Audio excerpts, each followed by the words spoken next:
Boa noite, Poliana. Tudo bem? Tudo bem com você? Tudo bom. Tá me vendo bem? Tem alguma coisa que a gente precisa fazer? Algum ajuste? Não, para mim tá tudo ótimo. Você tá também me vendo bem, ouvindo bem? Tô, tô sim. Para mim tá ótimo. Eu não Ah, sei então se tá. aqui, me ajuda aqui. Como é que eu tiro aqui? Ah, Porque tem muita. As mensagens estão passando aqui na minha frente. Aqui. Eu tô meio. eu vou, Aqui, eu vou desativar os comentários aqui, então. Peraí, só um minutinho. Boa noite, Lucas. Aê, boa noite. Aí, agora sim, né? É, Pessoal, caso vocês queiram enviar uma pergunta, vai na caixinha de pergunta, que nós vamos desativar os comentários, certo? Então, daí é só vocês irem no ponto de interrogação, né, para participar conosco, né, Zé Rocha? Daí vocês perguntem. E seja muito bem-vindo, Zé Rocha. Obrigada por ter aceitado o nosso convite de participar aqui conosco nessa maratona de lives envolvendo condomínios e loteamentos. Uma honra para nós tê-lo aqui conosco, viu? imagine, a honra é toda minha poder contribuir, poder de alguma forma estar com vocês. Enfim, estamos entre amigos, tem tanta gente conhecida aí na plateia. Então, a gente é sempre um prazer a gente poder estar participando, conversar e trocar ideias, né? Isso que importa. Não, e hoje nós vamos ter uma super aula, com certeza. Nosso mestre aí, né? Não, imagina. Tenho boas histórias para contar, só isso, só. Muitas histórias, né? Vamos falar a verdade, né? Muitas histórias. Então, Zé Rocha, conta para nós um pouquinho, se apresenta um pouco, rapidamente, assim, seu histórico profissional, assim, a sua experiência, enfim, qual área você atua mais, né? Aham. Bom, eu sou paulista aqui do interior de São Paulo mesmo, né? O R não deixa eu mentir, né? E cresci. Nossos R's são diferentes, né? Eu Então, puxo de um, você puxa de. mas eu cresci no interior, na cidade de Bauru, e depois eu fui estudar em São Carlos, né, na Engenharia Civil da USP em São Carlos, e depois fui para São Paulo, que queria complementar sempre estudos, e naquela época ainda era muito forte ainda, as grandes empresas estavam em São Paulo, e então era para lá que a gente tinha que ir, né? E aí comecei a trabalhar em construção civil, né, com engenheiro de obras, em canteiros de obras, e foi um período muito rico de experiências muito marcantes. 10 anos em bons canteiros de obras, obras de shopping center, e a última obra foi a obra do Edifício Abril, que é um triple A na Marginal, desses que marcam o território, né, um landmark na Marginal Pinheiros. E depois é que eu comecei a trabalhar com loteamentos. Então, tem 20 anos que eu trabalho no setor de loteamentos. Comecei também trabalhando com loteamentos convencionais, que são os loteamentos, né, que a gente vai, parcela a gleba e vende os lotes, as pessoas que compram, constroem suas casas. Loteamento aberto, loteamento fechado. E sempre aqui na região do estado de São Paulo, né, próximo da capital. Um pouco lá na Dutra, outro pouco aqui na região da Anhanguera, próximo de Campinas, né, nessa região próximo, uns 100 quilômetros, 150 quilômetros da capital. Depois é que tive uma grande experiência de Brasil, né, que eu fui trabalhar na Rossi. A Rossi, na época, com a abertura de capital, 2007, né, o mercado imobiliário bombando, feito louco, né? E eu fui trabalhar na Rossi e lá é que eu tive contato com as comunidades planejadas, os bairros planejados, em que a gente, além de parcelar o solo, a gente também já pensa naquilo que vai construir em seguida, né, na forma de incorporações. Então, são parcelamentos seguidos de incorporações imobiliárias.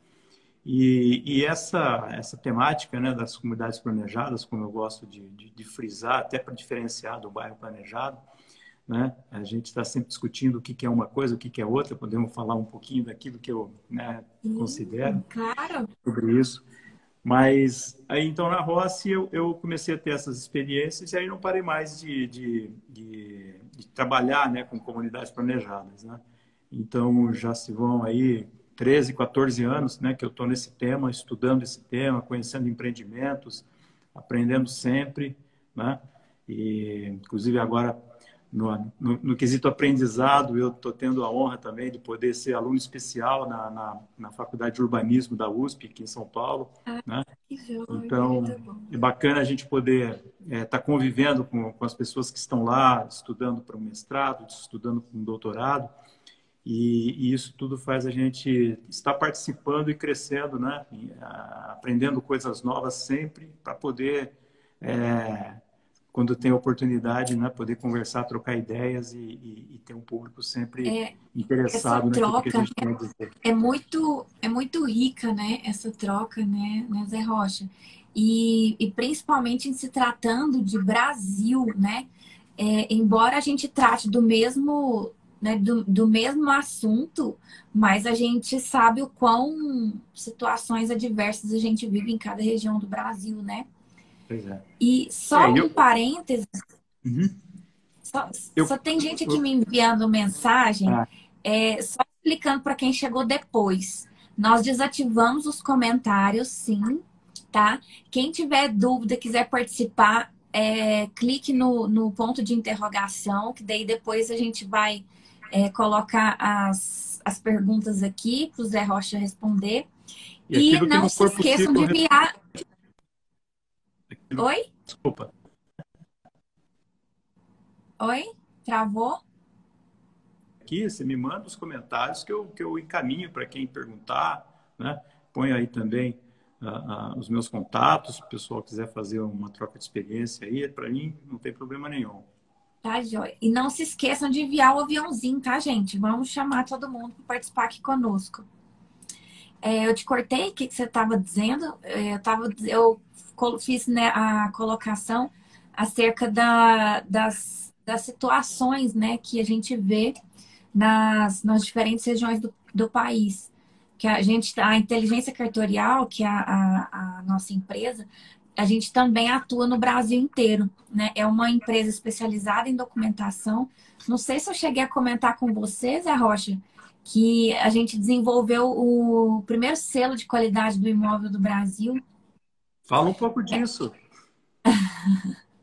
Então, eu sou advogada, né? Já atuei em cartório também, já fui concursada, depois me desliguei do concurso, fui para cartório, enfim. E no cartório, ali na minha atuação, eu percebi algumas questões me inquietaram de tal forma que eu me desliguei do cartório e fui experienciar o mercado e criei e desenvolvi a inteligência cartorial.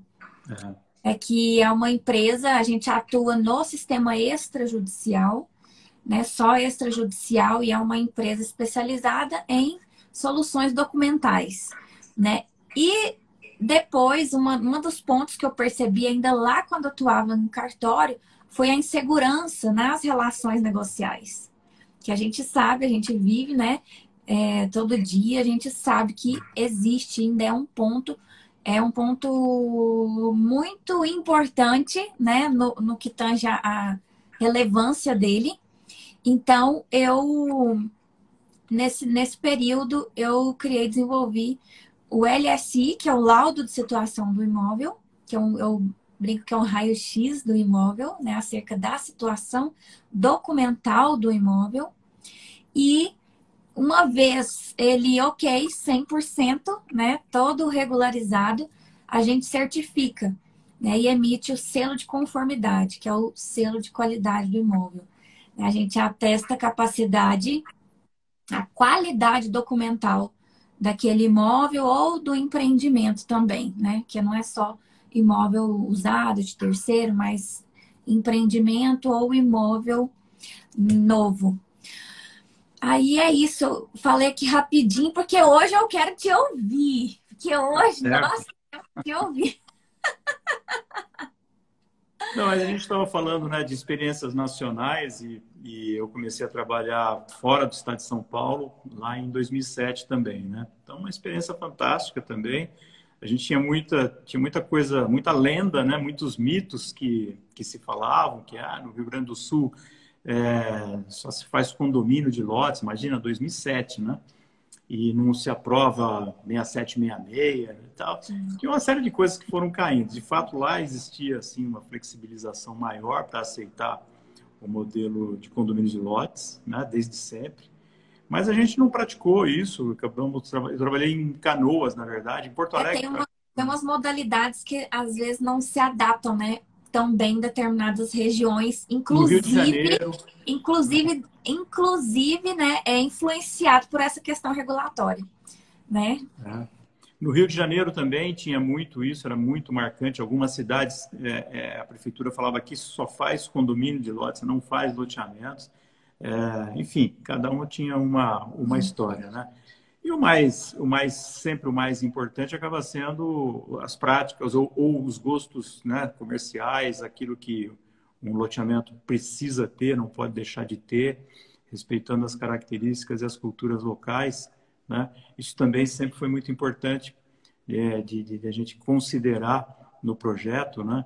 E, enfim, sempre muito aprendizado, andando por aí, andando em Goiás também, em Goiânia, estive aí muitas vezes para a gente poder tentar tocar dois projetos que nós tivemos aí, duas áreas, né? Brasília também, enfim, uma série de situações que trazem sempre muito aprendizado. Depois, já na fase de consultoria, né, que o escritório Núcleo Urbano, ele foi montado depois dessa fase da Rossi, porque o mercado sempre foi muito carente de orientação para os proprietários de áreas, né? Então, existem os proprietários que já estão convictos, que querem fazer uma parceria, que não querem se aventurar a fazer o próprio loteamento, mas existem outros que têm essa intenção também ou pelo menos entender um pouco mais sobre o assunto, para depois negociar em melhores condições com os loteadores. Então, eu fui para o mercado para prestar esse serviço para os proprietários de áreas, né, que é isso que eu faço até hoje. Mas também tem sempre demanda de incorporadores e até de loteadores, né, que querem entender um pouco mais da complexidade que é a comunidade planejada, né? Então, isso tem sido objeto sempre de alguma consultoria, algum trabalho que vai nessa direção de dar esclarecimentos. E tem o curso da ADIT, né, que é uma delícia, é um curso que já percorreu várias capitais e que agora... Foi ótimo esse ponto. Em breve eu vou ter a versão online, né? Então, porque, né, é um complemento importante para o meu trabalho e é uma forma de interação com esse público que está nos acompanhando aí. Então, isso sempre é um motivo de satisfação, a gente poder compartilhar informação, conhecimento e também ouvir, né? A gente aprende muito, né? Com todas as participações que existem, tanto nas lives como nos cursos. Eu aprendo demais. Ai, isso é muito bom, né? Inclusive, eu acredito muito que nós, enquanto profissionais, eu estou engatinhando, né? Perto de você, então, por isso eu estou aqui, não quero perder nenhuma vírgula. Vamos lá, sou todo ouvidos. O que você gostaria de discutir, colocar na pauta? Vamos começar, então, Zé Rocha, sobre os contratos de parceria, né? Fala um pouquinho para nós sobre os contratos de parceria nos loteamentos. Pois é. Porque o seu foco, só vamos fazer esse adendo aqui, seu foco é loteamentos, né? Isso, exato. São os loteamentos, né? Eu ainda não fiz nenhum condomínio de lotes, aí, a hora que aparecer a gente vai fazer, com certeza. Mas eu tenho foco muito em 6766. Todo o meu aprendizado até hoje é 6766. E, obviamente, que condomínio de lotes não me assusta nem um pouco, né?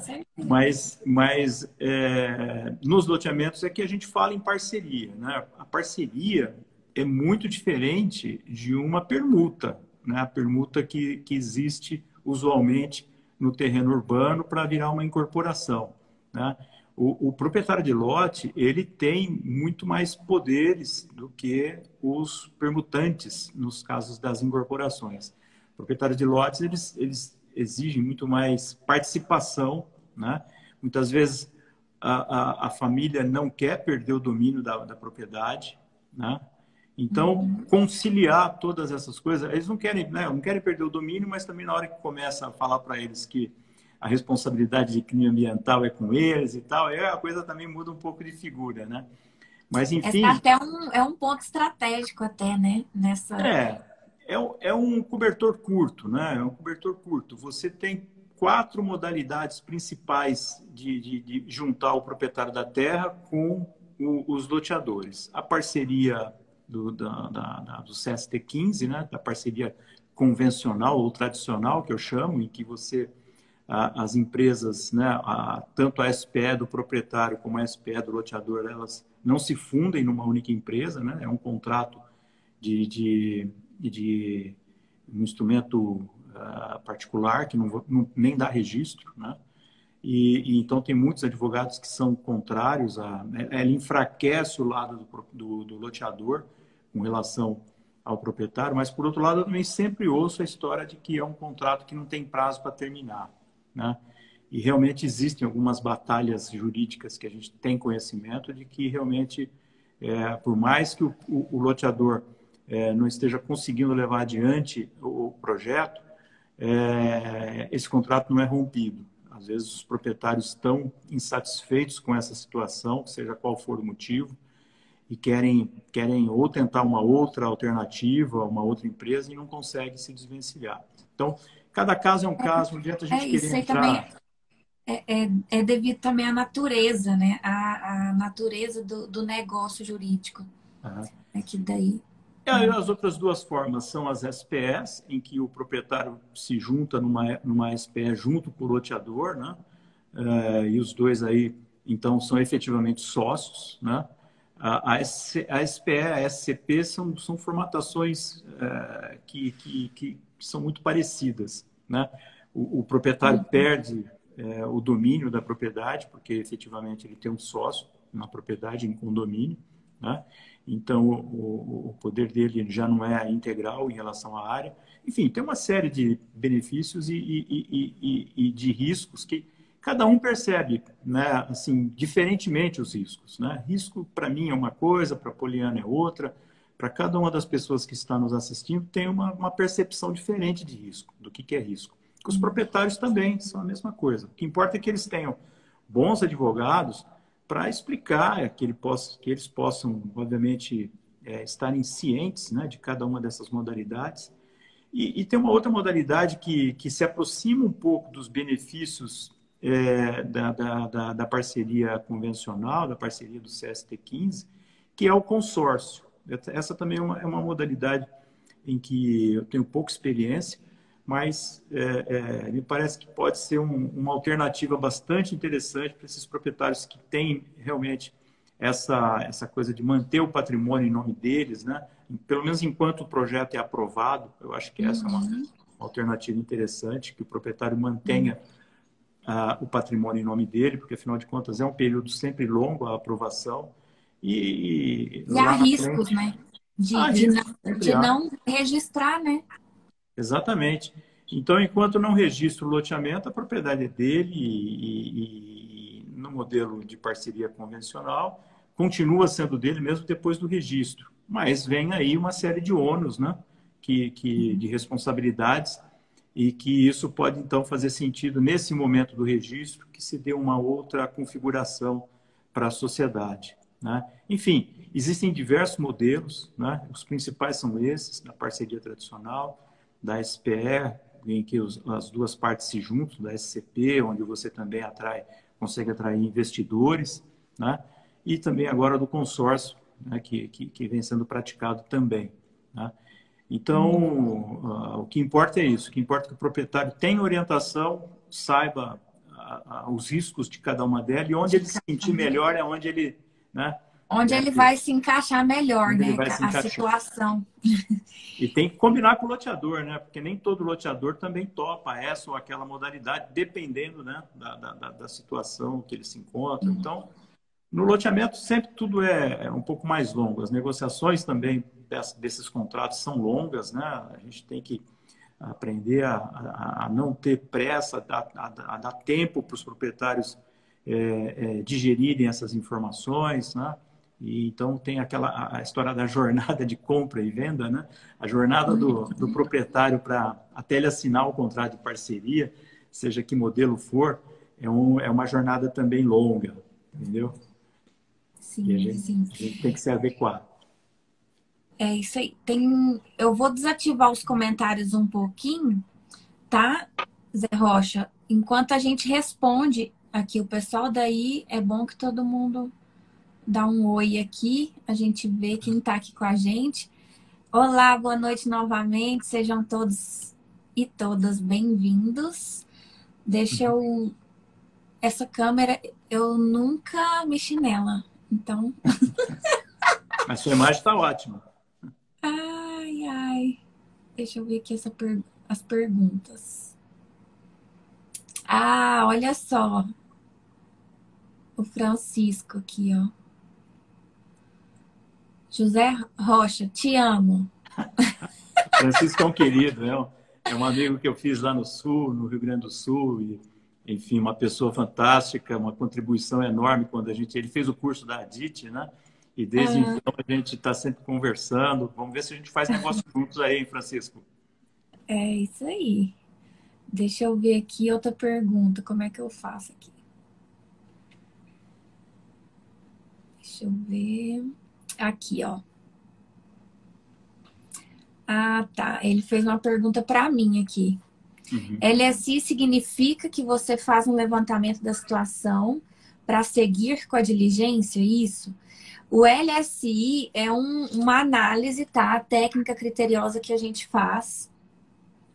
É uma due diligence, só que eu falo que nós vamos além, porque a gente analisa, né, os aspectos técnicos, jurídicos, os riscos, mas também os cartoriais, né? Porque a gente tem esse olhar que a gente sabe, quem atua no mercado sabe que são universos, né, matérias distintas. Então, devido à nossa expertise, à nossa vivência, também, né, no extrajudicial, né, nos cartórios, a gente traz esses elementos para antever, né, futuros problemas e trazendo mesmo essa análise mais profunda acerca de toda a documentação da situação do imóvel para demonstrando mesmo a qualidade documental, tá? Para que não tenha nenhum problema. Alfeola, boa noite, Feola. Vamos ver aqui.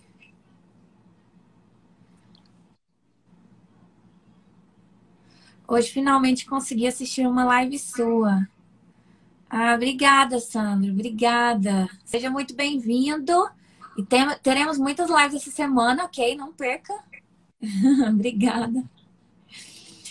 O que o Rocha recomenda para quem está começando na área de loteamentos? Qual o melhor caminho para não cometer erros básicos? Ótima pergunta.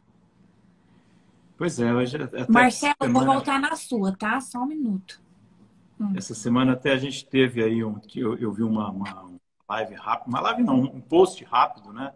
Com 3 bons erros aí que a gente sempre tem que evitar. Mas o que acontece? Os empreendimentos imobiliários, eles não se repetem, né?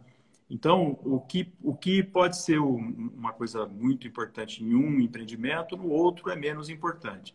É óbvio que tudo começa numa boa due diligence da matrícula, né? A gente olhar a matrícula ou a composição de matrículas, né? Como é que o imóvel que vai ser objeto de parcelamento, como é que ele é formado.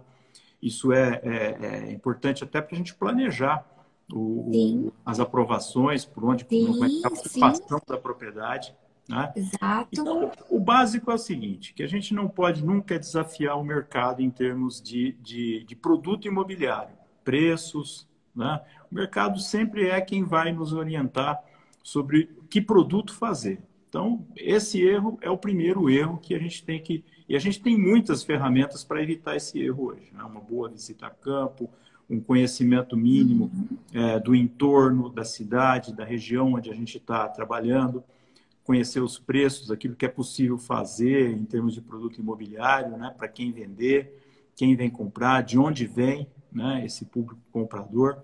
Então, tudo aquilo que você tiver de informações e aquilo que você puder custear de pesquisas de mercado tem valor enorme para você ter sucesso no seu empreendimento.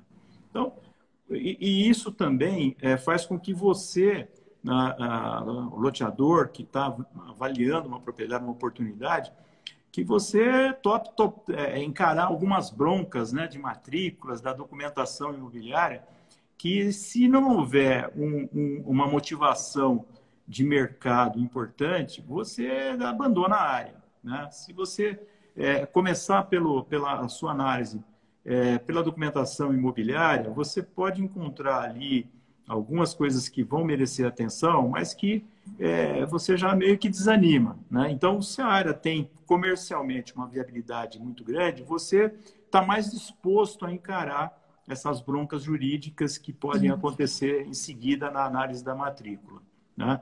Mas é importante, logo após você verificar as condições de mercado, você entrar fundo na análise da matrícula e já ir organizando as providências para deixar a matrícula extremamente regularizada para poder ser parcelada no registro, né? E como você bem disse, né? Já esquematizar, né? Já fazer uma programação, né, dos próximos passos, né, acerca da documentação. E às Que vezes, né, é a um pessoa dos fala pontos assim, que a gente assessora também. eu tenho uma matrícula só. Tudo bem, mas se a propriedade é muito grande, se é uma propriedade de 1 milhão, 2 milhões, ou não é a propriedade que é grande, é o mercado que é pequeno, né? Às vezes você tem 500 mil metros, numa cidade de 50 mil, vale a pena você fazer 2 loteamentos, né? Sim.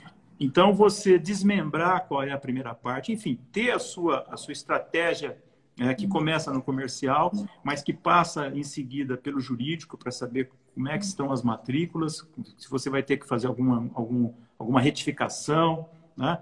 E aí você vai dando os passos um a um, né? Obviamente que a conferência do zoneamento é extremamente importante para você poder compatibilizar essa vocação comercial, essa vocação que o mercado está dizendo para você. Se você tem lá um mercado que é popular, o econômico, né? E você tem um zoneamento que só permite lotes de 500 ou de 1.000 metros, então você está fora de lugar, né? Você pode ter que abandonar até a propriedade, não fazer aquele empreendimento, porque não está compatível, né, essas duas coisas. E assim por diante, né?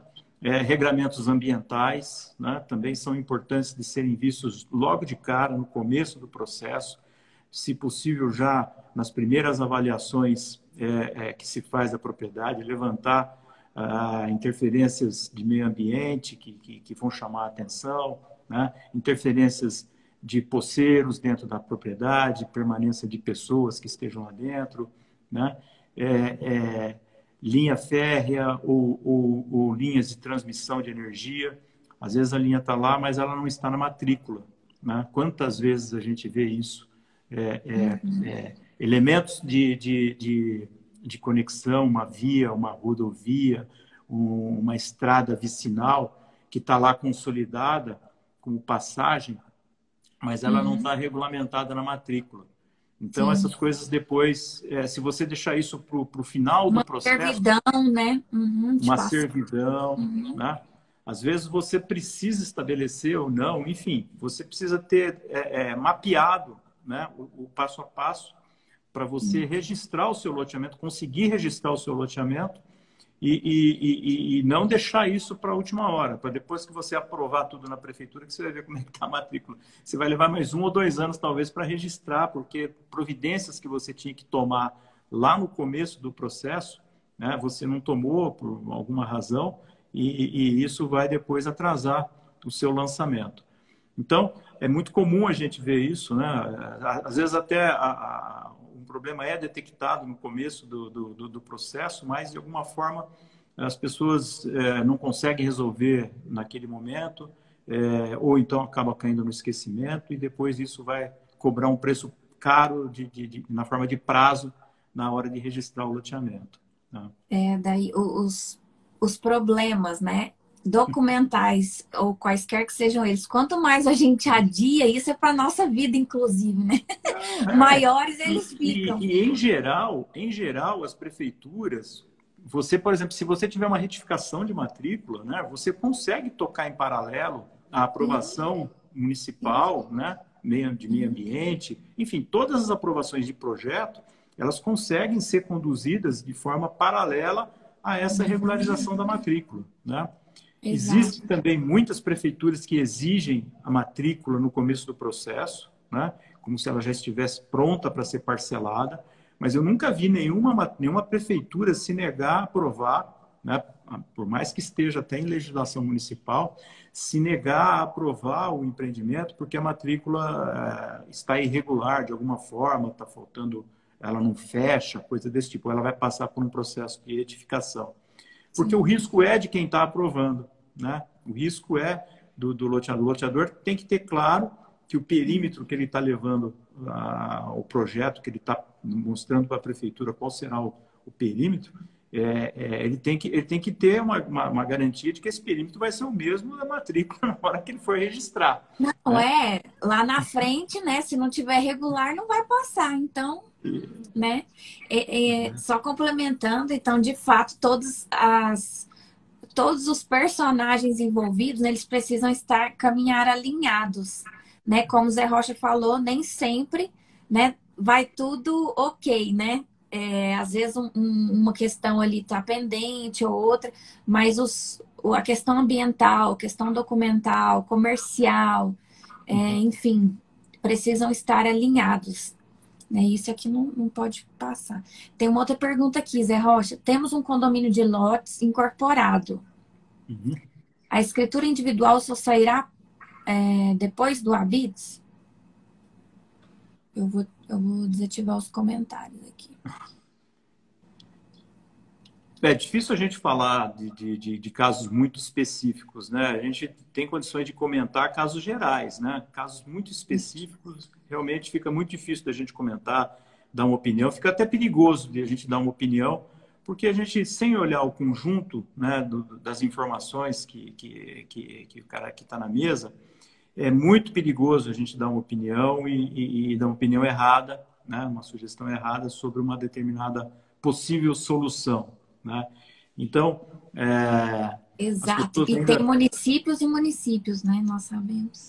E quando as pessoas falam em condomínio, né, eu procuro mesmo insistir em saber se nós estamos falando de 4591, as leis das incorporações, ou de 6766 com o fechamento provisório. Né? Então, o loteamento, a concessão de fechamento, ela está mais regulamentada hoje em dia, em legislação federal, né, de 2017 para cá. Aqui no estado de São Paulo ainda existe muito rigor em exigir que as prefeituras tenham a legislação também adequada a 13.465, que é a lei aí de regularização fundiária, né, que deu a abertura para você poder fechar. A abertura para fechar também fica complicado, né? Deu a possibilidade de você fechar os loteamentos, né? Então, acho que isso tudo é matéria que sempre preocupa a gente, condução de uma orientação, ela precisa ser, assim, aprofundada, não dá para a gente ficar dando chute, assim, muito sem ter o conjunto de informações adequados para comentar um caso, né? É isso mesmo, a gente precisa analisar, né, a documentação, ver a legislação, né, que rege o caso.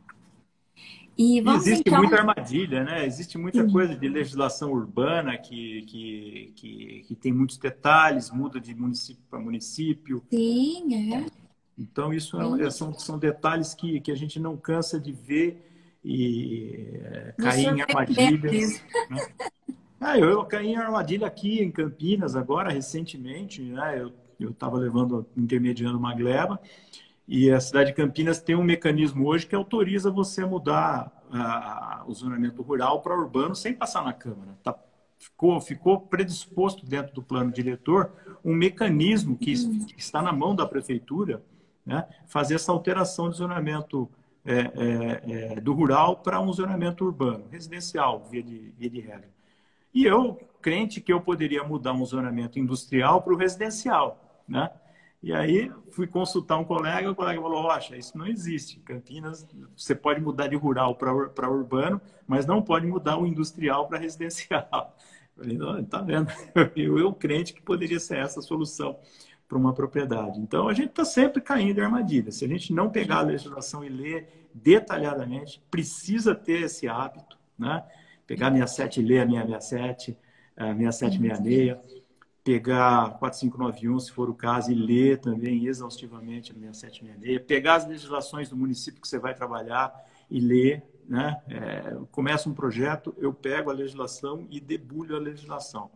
É a melhor maneira de você depois ir conversar na prefeitura para poder... Exato. Né, Cartório, ser atendido, no meu caso, cartório, né? Enfim, você sabe que eu acho que os cartórios, no frigir dos ovos, eles têm assim, tem menos surpresas, né? A surpresa que eu digo se você está olhando assim alguma coisa que está com jeito de que vai dar errado e tal, né? É meio normal de um cartório para outro. Não muda tanto quanto as legislações municipais e as interpretações que as prefeituras podem dar para a legislação no caso de loteamentos. Ambiental, então, nem se faz, né? No ambiental, a gente tem aí, se a gente for querer discutir o ambiental, a gente não aprova o loteamento. Então, a gente precisa conviver, engolir muitos sapos, e adaptar, né, a localidade, né? De fiscais ou de pessoas que vão analisar uma determinada situação, porte arbóreo, né? Se está com regeneração do estágio A, B ou C, segunda, pioneiro, mediano. E essas coisas são, para mim, eu sei os nomes, mas eu não faço a menor ideia, né, de como caracterizar se uma determinada regeneração ela é primária, secundária, terciária, entendeu? E isso tudo está, né, diretamente ligado à possibilidade de você suprimir alguma vegetação ou não. Então, o ambiental é terrível, porque a interpretação é do técnico que vai visitar o seu empreendimento, e ele vai visitar depois que você já fez todo o projeto, e se ele não concordar com a sua interpretação inicial, do seu consultor, você vai ter problema, vai ter que alterar o seu projeto. Então, a gente está vivendo sempre sobre esses problemas. E judicializar nem sempre é a solução, né? A gente contar com bons advogados é sempre importante para nos orientar, eu acho que sempre no sentido de nos desenvolver prevenir. Soluções, né? Desenvolver soluções e antever. E antever, né? Muita coisa a gente hoje já nem discute mais, como se discutia antigamente. Existem ainda muitos proprietários que são ainda, às vezes, senhores de alguma idade, que eles, quando jovens, podiam muita coisa e hoje já não podem mais, né? Então a gente tem assim, não, porque fulano conhece o prefeito, manda na cidade, não manda, viu? Ninguém mais manda em nada. Todo mundo tem que cumprir a lei, entendeu? Então, isso é bom, eu acho isso ótimo, e eu fico doido da vida quando existe algum mau uso de legislações que aqueles que trabalham sério se igualam, né? Se igualam assim. Aqueles que trabalham sério deixam de fazer uma determinada ocupação de um jeito ou de outro, porque sabe que a legislação não permite, né? Mas alguns mais abusados, vamos dizer assim, né? Se arriscam a algumas interpretações da legislação e que depois acabam, às vezes passa reto e vai, e é sucesso sem problema nenhum, mas às vezes acaba parando no Ministério Público, né? Tão presente hoje em todas as cidades, em todos os municípios. E você brigar com o Ministério Público nunca dá certo, né? Por mais que você tenha razão. Porque não é nem estratégico, né? Não. Né? Vamos falar sobre uma questão interessante, né? A retomada dos inadimplentes, no caso dos loteamentos. Vamos conversar um pouquinho sobre isso? Vamos mudar assim, ó. Já estamos lá na frente, já lançamos. Isso. Já foi aprovado, né? Tudo aprovado. Já registramos a associação, né? Seja aberto ou fechado, eu acho sempre válido que se tenha associação, tá? Acho que a associação de proprietários, ela sempre é uma ferramenta não só de manutenção, mas principalmente uma ferramenta de diálogo, né, com o empreendimento, com as pessoas que moram lá no empreendimento. E por que eu estou falando da associação quando você me pergunta de inadimplência? Aí surgem os Porque, NIMPs, né? porque não, os NIMBs vêm, né, vêm de todo jeito, vêm antes de você até aprovar o empreendimento. Via de regra, os NIMBs estão no seu pé antes de você aprovar o empreendimento, né? Mas lá na inadimplência, a associação, esse é um estudo que eu desafio até o pessoal que gosta de administrar carteira, porque eu acredito que a associação é um aliado para você ter baixa inadimplência. Tá? Na medida que você consegue desenvolver sentimentos de pertencimento dentro de um loteamento, que as pessoas estão satisfeitas, né, com as obras que foram entregues, com a manutenção que eventualmente essa associação, bem ou mal, leva para o bairro, na forma de loteamentos abertos, ela vai brigar com a prefeitura sempre, né, vai brigar com o próprio loteador, que às vezes deixou uma coisa ou outra não adequadamente entregue. E isso tudo, né, se num primeiro instante parece que te atrapalha do ponto de vista do loteamento, do loteador, mas isso fortalece o espírito daquele bairro, o espírito de associação e de pertencimento das pessoas. E na medida que isso cresce, que esse sentimento de pertencimento cresce, eles começam a se apegar àquele lote e a sua inadimplência vai cair. Você entendeu? Então, falando mais de inadimplência, né, a gente vê hoje, por força até das ferramentas de desconto de carteira, né, alienação fiduciária, a gente vê assim, um grande número de empresas que vão direto para a alienação fiduciária, né? Mas existe também ainda um grande número de empresas, porque a alienação fiduciária tem 10 anos, não tem mais do que isso, né? De prática, assim, que ela está sendo usualmente, ela está no mercado há mais tempo que isso, mas os loteamentos mesmo, elas estão assim de 10, 15 anos para cá, né? E antes disso, como é que a gente fazia com o inadimplente? Antes disso tinha 6766, que continua tendo. Então eu vejo muitas vezes algumas empresas com advogados mais novos ou advogados que vieram do mercado imobiliário de incorporações que não sei se desconhecem os trâmites da 6766, mas eles acabam fazendo todas as retomadas, fazendo uso da alienação fiduciária, que é um processo que eu acho mais caro, não é? Porque você precisa depois registrar a alienação fiduciária. E a 6766 te dá a prerrogativa ao primeiro loteador, ao loteador original, de retomar o lote, né, do inadimplente que com mais de 3 parcelas em atraso, deixou de quitar as suas prestações, você retoma o lote, né? E leva tanto tempo quanto um processo de alienação fiduciária. Não é mais longo, né? Isso aí a gente já debateu bastante vezes com outros colegas que têm essa habilidade, que têm essa rotina, e que eu acho que é importante sempre lembrar disso, que existe retomada pela 6766, e ela é muito eficiente também, né? Tanto quanto a alienação fiduciária. Quando você, obviamente, parte para fazer alguma operação financeira com essa carteira, aí não tem escolha. Aí você precisa realmente da proteção da alienação fiduciária, porque esse lote os créditos desse lote vão ser negociados com terceiros, e aí sim não há escapatória, você precisa ir para a alienação fiduciária. Então, eu acho que o trato com o inadimplente, outro aprendizado também da crise dos distratos, né, é que cada empresa tem a sua estratégia de como lidar com os inadimplentes, mas toda vez que a empresa se dispõe a conversar, a receber a pessoa que está inadimplente e não tratar todo mundo como se fosse mal pagador, porque não está pagando, porque é displicente, não é interessado e tal. Toda vez que a empresa se interessa pela história da pessoa, se interessa em tentar resolver, de dar uma alternativa para ela, repactuar a dívida em melhores condições, enfim, aqueles que realmente têm na veia, que são os loteadores raiz, né? O loteador raiz é aquele que gosta da carteira, né? Uhum. E o mercado inteiro gosta da carteira, a Faria Lima inteira adora a carteira, né? Porque eles estão loucos atrás de uma carteira sadia, sã, que o cara pague o IPCA mais 12%, né? tem um monte de gente afim dessa carteira. Então, o loteador que penou tanto para aprovar o empreendimento, penou para conseguir a área, ele precisa ser premiado, ele precisa ficar no negócio, ele precisa conseguir passar, né, essa fase tão crítica que é da exposição de caixa, do empreendimento, que demora realmente para voltar o dinheiro, né? Esse financiamento da produção e depois do comprador, não há dinheiro que acabe, né, para isso.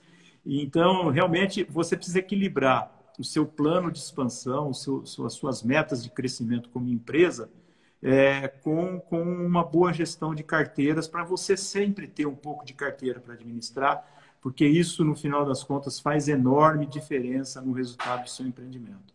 Eu canso de fazer estudos de análise de viabilidade, principalmente em econômicos, em empreendimentos econômicos, e que você não tem lucro operacional. O lucro operacional é muito baixo ou negativo, dependendo da taxa de desconto que você usa. E isso daí é resultado financeiro. O empreendimento econômico é praticamente 0 a 0 no resultado operacional, no EBITDA, e depois você tem que contar com o resultado financeiro para realmente ter um resultado que satisfaça, né? Que vale a pena você ter feito todo esse esforço de aprovação, de lançamento, de obras, né? Correu todos esses riscos, né? Desconta um pouco para você tirar a sua exposição de caixa, ter um retorno um pouco mais rápido, mas não desconte tudo. Fique um pouquinho na carteira e faça a retomada pela 6766. Existem condições muito saudáveis para você fazer retomada de inadimplência por 6766. Muito bom, muito bom. Infelizmente, nosso tempo está acabando. Passou tão rápido, voou, voou. E eu tinha tanta coisa ainda para perguntar. Vamos lá, vamos tentar falar um pouquinho de cada coisa. Vamos tentar falar um pouquinho de cada coisa. Tem coisas assim que eu acho muito interessantes, né? Que é um pouco afeita aos proprietários, que, enfim, estão procurando por informações, estão procurando por parceiros, né? Os proprietários estão sempre preocupados, principalmente quando as glebas são muito extensas, né? De não ter um único loteador. São coisas que o mercado ainda não conseguiu encontrar todas as soluções, né? Os loteadores que chegam para desenvolver uma grande propriedade, eles estão olhando o conjunto. O correto é sempre a gente olhar o conjunto, porque quando você olha o conjunto da propriedade, 1 milhão, 2 milhões, 3 milhões, você consegue otimizar uma série de quesitos que são exigências dos licenciamentos ambientais ou então urbanísticos, né? Então, você agrupar a área institucional no local mais adequado, você otimizar o aproveitamento das áreas verdes, das APPs que já existem naturalmente no terreno. Isso é possível se você planejar a gleba como um todo, né? Respeitando, né, a natureza ali, né, a questão ambiental da gleba, né? Exato. Então, e você olhar o todo e depois não poder empreender no todo, né, mesmo que seja faseado, né, eu acho que é uma questão difícil de você conciliar com o proprietário que quer o loteador para fazer só a primeira fase. Você entendeu? É muito difícil você equilibrar essa situação em que o proprietário não quer o empreendedor para todas as fases e, ao mesmo tempo, você precisar que o empreendedor pense a sua propriedade como um todo para que o resultado seja o melhor para ele, proprietário da área, né? Então, são coisas que a gente precisa encontrar um ponto de equilíbrio, né, para poder dar tranquilidade aos proprietários.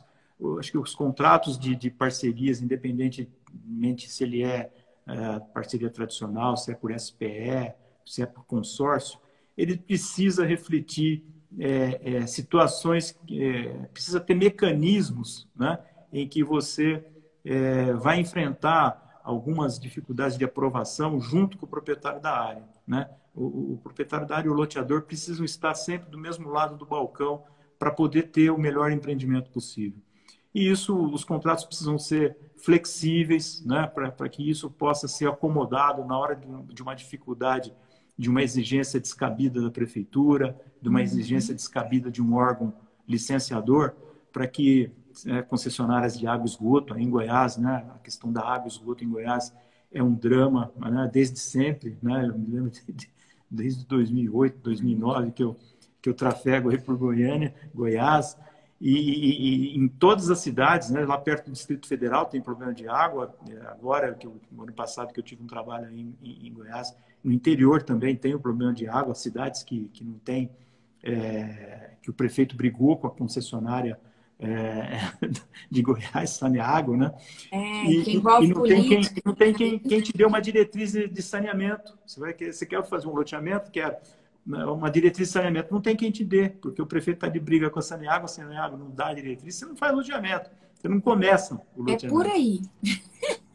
Essa questão política, né? É outro ponto que a gente tem que buscar esse equilíbrio, esse alinhamento para que o projeto desenvolva, né? Então, os contratos, eles precisam ter essa flexibilidade, e isso não é só uma questão contratual, né? O esforço que o loteador faz para convencer o proprietário a fechar negócio com ele, não pode fechar e esquecer o proprietário e esse proprietário nunca mais conversar com os diretores da empresa. E essa prática foi muito ruim quando as empresas do mercado imobiliário cresceram muito, né, e se tornaram empresas nacionais. Então, o proprietário sofreu muito porque o diretor que foi conversar com ele para fechar o negócio não é mais aquele cara que ele vê no dia a dia. E nem sempre o tratamento é igual. Às vezes ele tem lá alguma coisa para reclamar, mas ele não consegue porque... Aí gera a insegurança, né? E o desequilíbrio na relação. Então, quando você faz um loteamento, o loteador que é um loteador cuidadoso com o seu parceiro, né? Ele precisa ter uma conversa mensal com esse parceiro, com esse proprietário de área, para manter a boa relação, né? Para que o proprietário não fique surpreso quando acontece um revés numa prefeitura, quando acontece um revés na Saneago da vida, né? Porque tem em todo lugar, né? Saneago, CETESB, Sabesp, né? Todo estado ou todo município, né, tem uma hora que isso vai acontecer, seja na prefeitura, seja no órgão licenciador ambiental ou na concessionária de água e esgoto. Enfim, as dificuldades são inerentes ao negócio do loteamento, porque cada lugar é um lugar, tem problema de acesso, enfim, todo lugar tem o seu nó que atrasa as nossas aprovações, e isso causa um distúrbio no relacionamento. E a gente precisa, se a gente estiver sempre muito próximo do proprietário, dando informações para ele, a chance da gente conseguir trazê-lo para o nosso lado e encararmos juntos, e até às vezes ele ajuda muito a resolver problemas, né? Quantas vezes você, né, precisa do proprietário para conversar com o prefeito, porque afinal de contas o vizinho, com o circunvizinho, que às vezes, né, vez e outra a gente precisa de uma colaboração do circunvizinho. Então, essas coisas são coisas que se conseguem, não só... Isso é tudo extra-contrato, é uma questão de relacionamento, de conduzir o negócio de forma que o proprietário esteja ao seu lado, ciente das dificuldades, e depois comemora junto com você quando você consegue, enfim, lançar o empreendimento dele. É isso aí, muito bom. Muito bom, muito obrigada. Nosso tempo está acabando. Tem 3 perguntas, não sei se vai dar tempo. Deixa eu ativar aqui.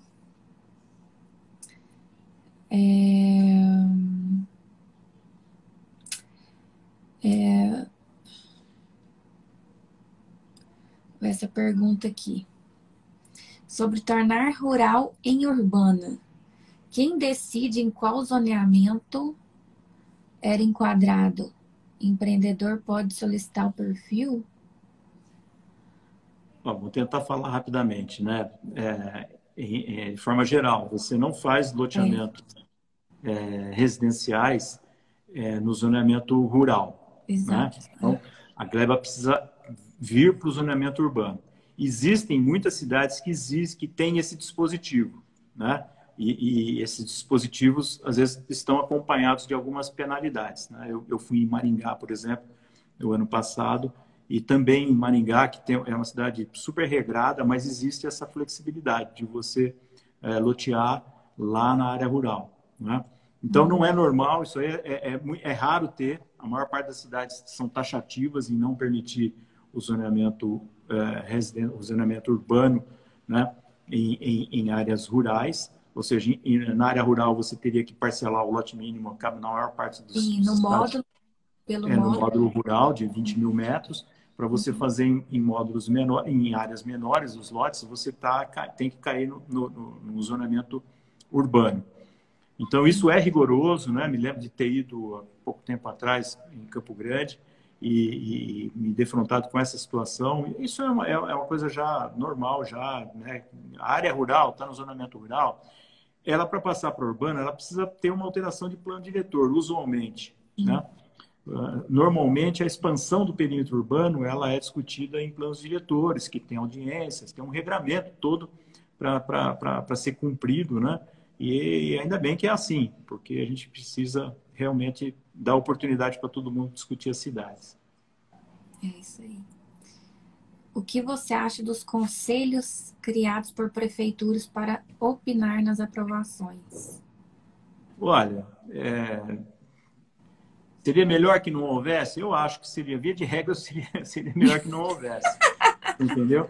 Mas é um fato do Estatuto da Cidade. O Estatuto da Cidade criou esse mecanismo. As cidades não têm opção, elas têm que criar os seus conselhos de gestão, né? E esses conselhos de gestão, eles têm, às vezes, mais poderes do que deveriam, né? Então, é um drama, precisa entender realmente qual é o procedimento. As cidades hoje, todas elas estão exigindo o EIV, né? O Estudo de Impacto de Vizinhança, no começo do processo. E muitas vezes esses EIVs são julgados por conselhos municipais. Então, não é uma questão para a gente escolher, é uma questão da gente conviver com eles. Tem que passar por eles, entendeu? Não pode ficar com medo deles, não. Tem que fazer o certo, entendeu? Você tem que estar fazendo uma boa interpretação da legislação, conversando com os técnicos e fazendo com que os técnicos da prefeitura também estejam ao seu lado na hora de defender um projeto dentro do Conselho Municipal. É isso aí. Gente, vamos ter que, infelizmente, finalizar a live, porque senão nós vamos perdê-la e não podemos perdê-la. Mais uma vez, muito obrigado, Zé Rocha. Obrigada mesmo por ter aceitado o nosso convite. Foi uma live incrível. Espero tê-lo aqui novamente conosco. E muito obrigada a cada um de vocês, viu, gente, que estiveram aqui conosco. Eu que te agradeço a quem nos assistiu, que esteve aí à disposição aí de ligar a sua câmera. É sempre um prazer a gente falar com tanta gente querida que está aí disposta a nos ouvir, né? Então, contem comigo, me acionem aí nos canais, me procurem aí nas redes sociais, que a gente está por aí para conversar, trocar ideias e fazer o mercado cada vez melhor. Obrigado, Poliana. Gente. Obrigada, brigadão, boa noite. Sigam Zé Rocha, gente. Um beijo, obrigada. Até a próxima. Boa noite a todos.